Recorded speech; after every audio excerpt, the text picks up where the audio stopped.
Blonde Werewolf Tribe. Dear Scary Stories NYC, I have been convinced by my adult son to write up my personal werewolf experiences into a sort of memoir for you to read on your show. I actually got serious about it a little while back when I thought you were going to quit YouTube or something. I paid for Grammarly to help me write this, but I don't think you have to give them any kind of credit because I paid for the service.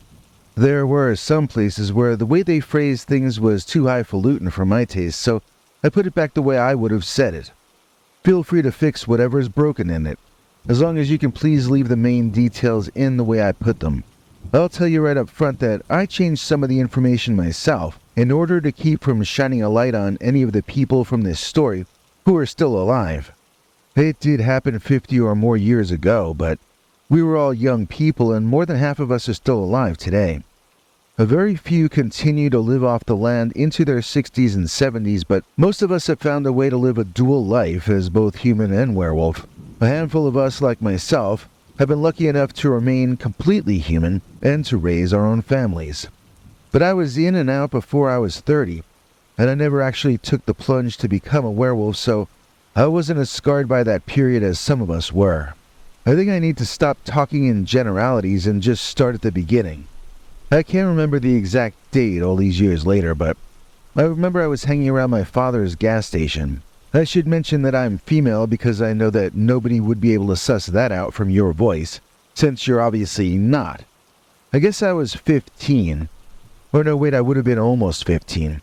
And a car pulled in for gas with music blasting incredibly loud. Louder than I had ever heard music played in a car back then. This would have been the summer of 1970, and most cars had only one tiny and tinny little radio speaker. All of the windows of this car were rolled up, but the driver rolled hers down, and all this really skunky smelling smoke came billowing out. I mean, it wasn't exactly the smell of a skunk, but it was close.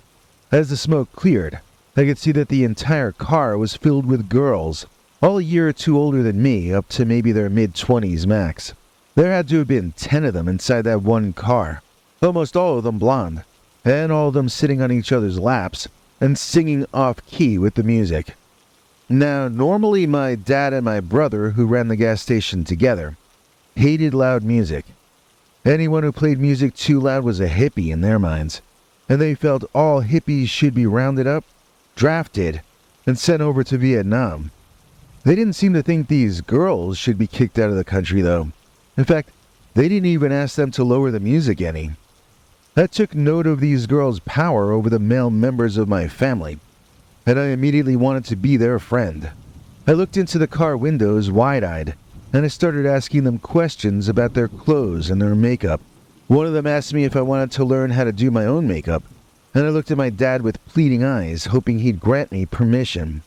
At first he scowled, saying that the day I apply makeup to my face was the day he'll be ready to be planted 6 feet under. But when one of those two incredibly stunning platinum blonde twins told my father she'd take good care of me, he completely reversed his tune. He went from saying that makeup was invented by the devil to saying that it was important for me to learn how to do it correctly, and that these girls obviously knew everything there was to know about makeup. So I went from meeting the first bad girls I had ever met to riding off with them in their smoke-filled car in under 5 minutes. I thought it was like meeting superheroes, even before I found out about their actual superpowers. So yeah, the two leaders were twins and the prettiest girls in the bunch. Really, Tessa was the leader, and her identical twin Gail was sort of considered co-leader just because she looked exactly the same as pack leader. Her personality was not one of a commander, though. I mean, Tessa is still alive, and she's dropped back into society, gaining quite a bit of political clout over the decades. Gail, on the other hand, didn't make it into the 80s. She passed away in the woods in a tragic accident that I was not present to witness. I had left the group sometime before that, and I remember urging Gail to get out while she could. I knew she would never leave her twin sister Tessa, though, except of course in the way that she did. But when I was in the pack, Tessa laid down the law, and Gail enforced it. How did she enforce it? Well, unlike most of us, Gail and Tessa were werewolves. They would turn to white werewolves in front of our eyes, and it was a magnificent sight to see. There were, I think, 5 others in the group at the time, most of the time, who were also werewolf shapeshifters. I had thought that they were all turned by the twins, but I later learned that 2 of them had joined the pack after being banned from a different pack. Now, there are some werewolf experts who tell me that I'm a liar for stating that the pack ran with human girls, but that's just the truth. I mean, I'm not a werewolf now. I never took the plunge, but we did hunt and scavenge along with the werewolves, and we did learn a great deal about life from them as well. But that was a time when girls were still girls and men were still men, so when I was finally accepted into the group, my hair was dyed blonde. It was a sort of a baptism, I guess you might say. My dad didn't like it, but he kept his grumbling to himself because he didn't have the will to disobey the twins, or at least not Tessa. It's not true that all werewolves have the power of persuasion. That's sort of more the territory of vampires. Tessa, however, had the ability to make you do what she wanted you to do. Remember, I told you she's in politics these days, right? Well, she's just following where her natural talents lead her. At any rate, both my brother and dad were enchanted, and I could get them to do anything I wanted, as long as they thought it was Tessa that wanted it. So when I first joined, we would all go to the woods together and just go wild, in the style of the times. There was quite a bit of growing up that I had to do quite fast. We all soon got into our own werewolf version of witchcraft that we half made up ourselves. And we started calling ourselves witches, which I thought was so sophisticated.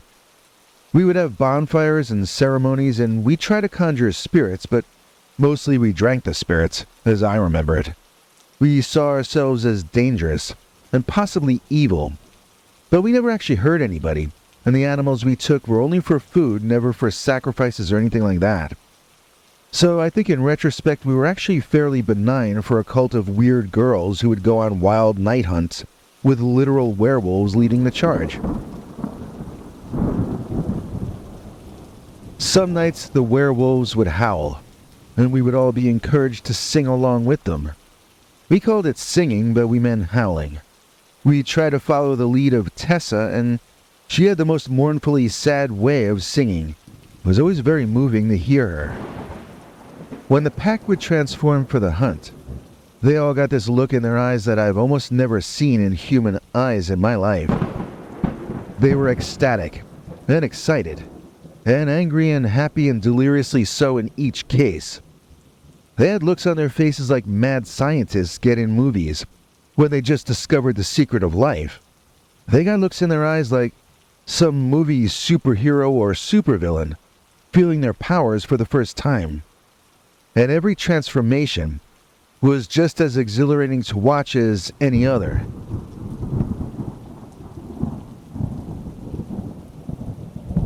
I've read stories about werewolves that claim they get so used to transforming that it becomes a fast and casual thing for them.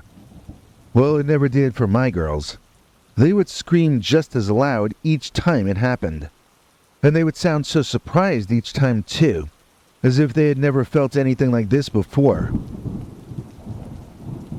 Sometimes as a spectator, I could actually predict what was going to happen next better than the person it was happening to. But when it came to Tessa, she was always so happy to transform. To her, those were the happiest times. And you could hear her screaming as much in triumph as in pain. So grateful was she for the lycanthropy that she regarded as a gift. There were nights when the wolves wanted to hunt more dangerous game, and that was when you saw the separation between werewolves and humans. The wolves would go out to hunt, and we girls would stay back at the camp, preparing things for their eventual return. It was like the werewolf girls were the men, and the human girls weren't. So I also learned to cook that summer in a cauldron over a fire. Speaking of lessons, we also had more laid-back nights, usually when it was moonless about halfway between each full moon. Those nights were almost more like being in the Girl Scouts than a werewolf pack, as the wolf girls would teach us basic survival skills and test each of us on what we had learned. You know, years later in the 90s, I once disarmed a knife-wielding meth freak who wanted to mug me, and I learned that move from Tessa and Gail back in the early 70s. They wanted us to learn self-sufficiency from them, which was a true gift, I have to say. They used to call themselves feminist at the time, but they taught equally to men who would attend our gatherings as well. There was no hostility in their version of what we called feminism, but the word has become a lightning rod in the decades since, so I hesitate to use it here. It was a time when a lot of us girls were waking up to the fact that new horizons were opening up to us whether we liked it or not. Although I was married and raising kids by the mid-80s, I probably would have been raising them a decade earlier if I hadn't made friends with Tessa and Gail and the others. I know that if I hadn't had my adventures when I was young, I would have gone crazy as a mom, and I probably would have walked out on my marriage. As it is, I'm still married to the same wonderful man, the father of our children, and I know I made the right decision for me personally to go and run with the werewolf girls when I was a teenager.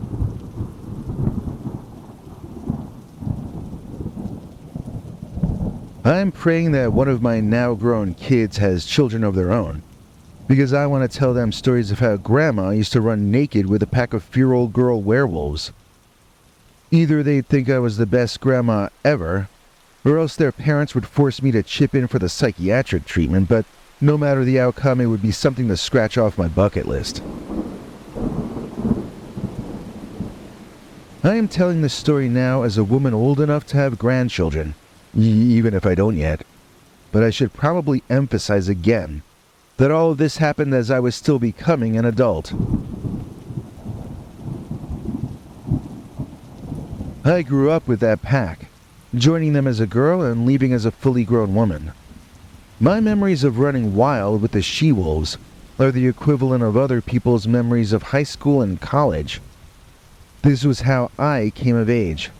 This was how I learned what a woman really is. And this was where the pack introduced me to my first serious boyfriend.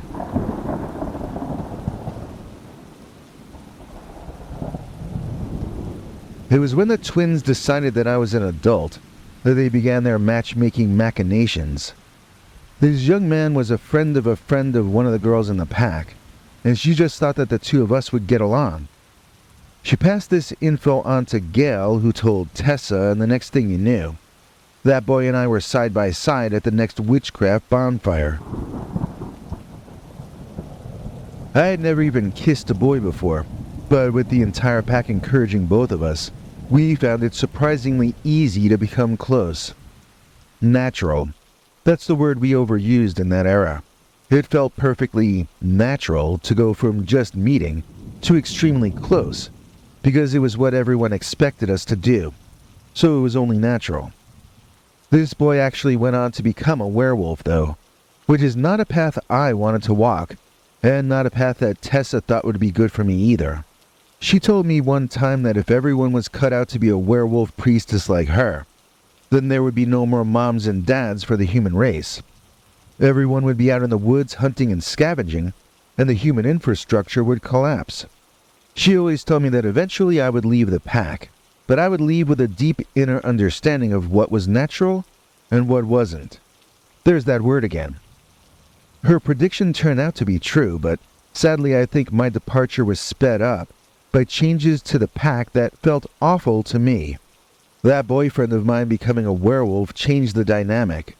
He brought in other young male maverick wolves who battled Tessa for leadership, forcing her to bend to their wills in order to maintain any power at all. When I left him, I left the pack.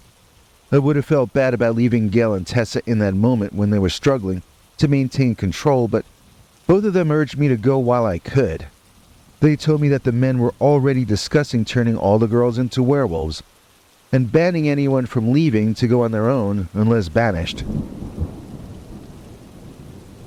This did in fact happen after my departure, where for about a year the males ran the pack and Tessa was made to publicly serve them in order to keep the woman's morale low. Eventually it led to the big war between the wolves. That was the event that Gale did not make it through.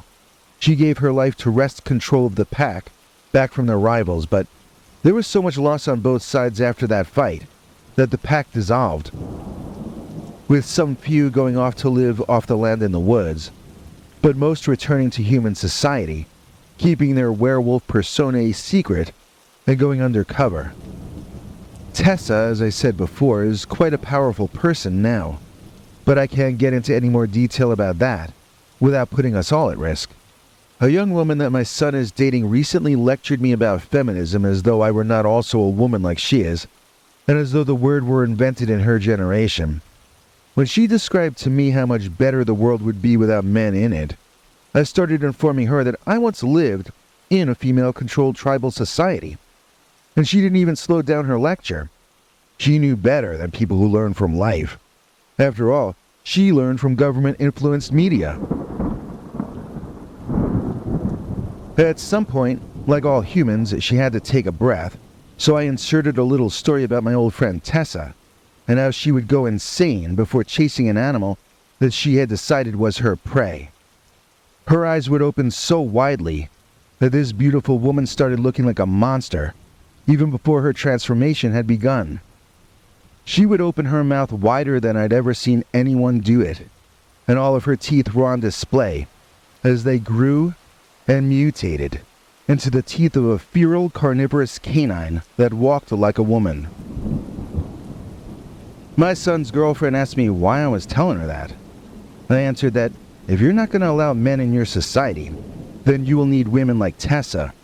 You will need women who will go out and kill living beasts to bring back to the tribe for dinner.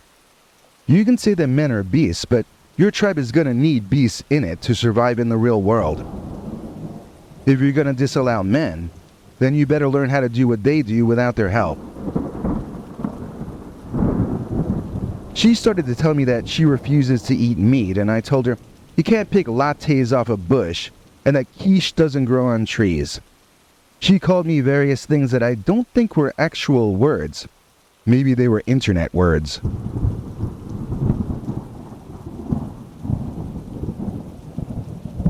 This young woman couldn't hear anything I was saying, because she's already smarter than those of us who think for ourselves, you see. It's easy to know everything, if all you do is repeat talking points written by your keepers.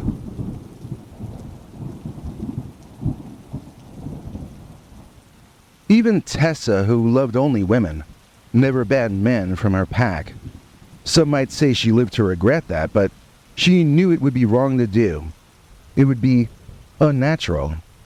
And nobody seems to care too much about nature or logic anymore in 2023, do they? Those are just a couple of old lessons that I learned from the blonde werewolf tribe.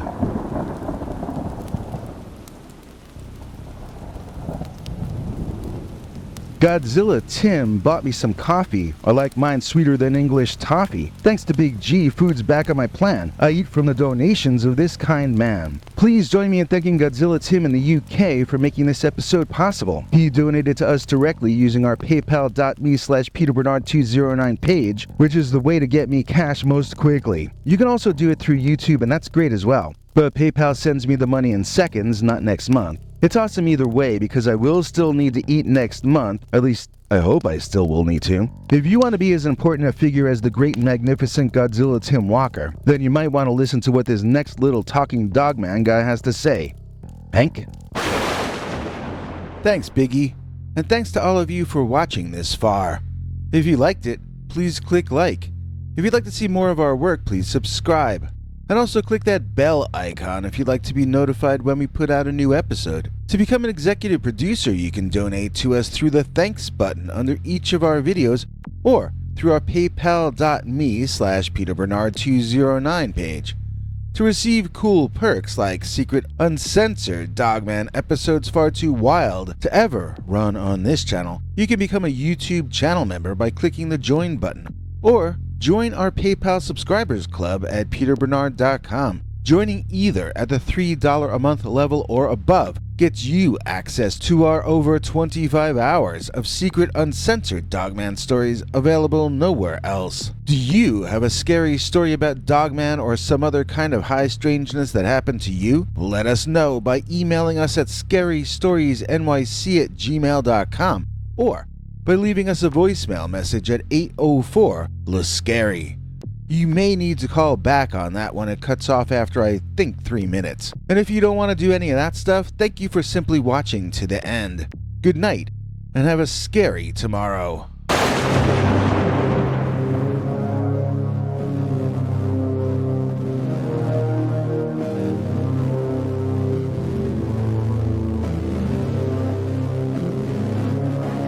Come back for more scary stories.